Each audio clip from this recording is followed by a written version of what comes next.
So the Make-A-Wish Foundation was established around 40 years ago as a non-profit, and the mission is to help fulfill wishes for children between 2 and 18 years old who have critical illnesses. Some of them want to go to Disney World or another vacation destination, others may want to meet their favorite athlete or their favorite celebrity, and ESPN does stories on these kids all the time. This is a worldwide foundation that has helped thousands upon thousands of sick kids over the years. And in general, they're out here trying to do a lot of good for these children who are most likely not going to be making it into adulthood. These illnesses are taxing on not only the children, but also their families, so to give them a little break from all that is pretty cool. And as a non-profit organization, they mostly rely on corporate sponsorships from big companies like Disney, Airbnb, and Macy's, while also relying on donations from the general public to keep their doors open. So overall, I would say the Make-A-Wish is a great foundation that's been run by some truly selfless people for a very long time. But every once in a while, a bad seed not only gets into these types of organizations that are meant to help people, but they also use the good cause for their own advantage and start lining their own pockets. In steps the now former CEO of the Make-A-Wish Iowa branch, Jennifer Woodley. She was arrested a couple days ago after they discovered she was embezzling tens of thousands of dollars that were meant to help sick children. Can you say an absolute scumbag? So she's now being charged with first-degree theft and the unauthorized use of a credit card for the last year and a half. Right when this slimy bitch got into a CEO position back in August of 2019 was when the theft began. And because it started when she first got employed, I do have to believe that this was her plan the entire time. First off, she gave herself a $10,000 bonus that wasn't approved by the Make-A-Wish group board. This bitch said, alright, if you don't want to give me a signing bonus, I'm just gonna take it. And then over the last 10 months, she spent over $23,000 on herself using a company credit card. And taking advantage of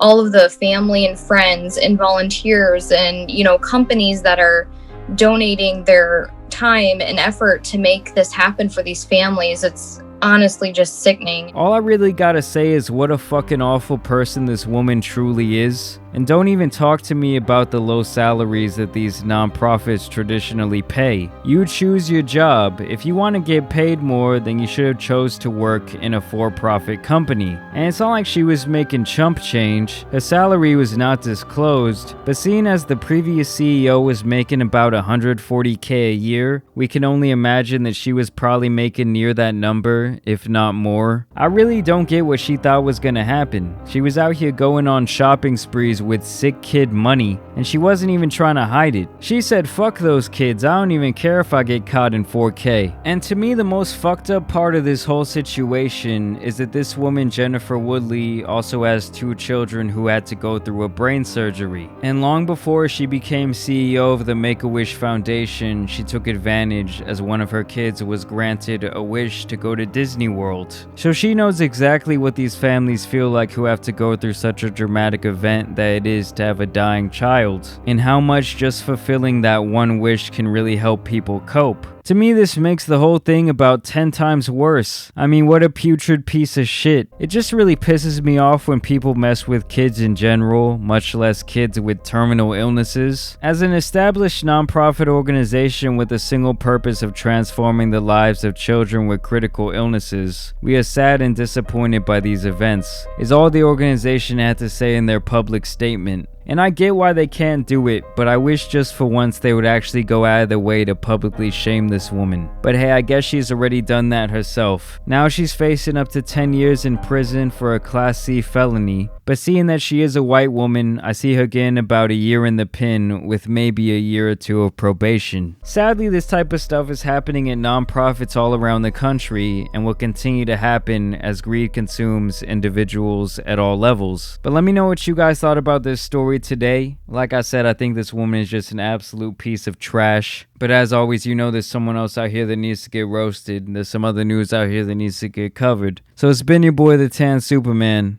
and I'm out. Peace.